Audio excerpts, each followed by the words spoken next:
என்ன பிங்கோ வெளியில உட்கார்ந்து இருக்கீங்க? உள்ள போற? இல்லையே, சாவி இல்லையே. அப்புறம் இது பேர் என்னது? என்னமோ ஒன்று கார்டுன்னு கொடுத்துருக்கீங்க. இது என்னமோ கார்டுன்னு நான் கையில் தான் சாவியே. அப்படியா?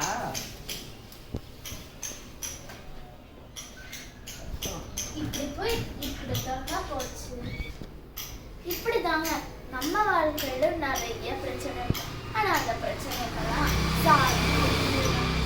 ஒரு எக்ஸாம்பிள், இப்போ நீங்க பயத்திலையும் ஒரு பலனே இல்லாம இருக்கு. நான் ஒரு வசனம் படிக்கிட்டேன். சங்கீதம் 46:1. தேவன் நமக்கு அடைக்கலமும் பலனும் ஆபத்து காலத்தில் அனுகூலமான துணையுமானவர். இதுல பாத்தீங்களா வசனம் எவ்வளவு அழகா நம்மகிட்ட பேசுது.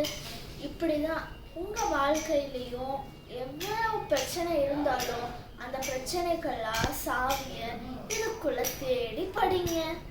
சரி, சாவி இந்த கார்டை காமிச்சேன், நீங்களே எப்படி காமிச்சீங்க? இப்படிதான் காமிச்சேன். Thank you.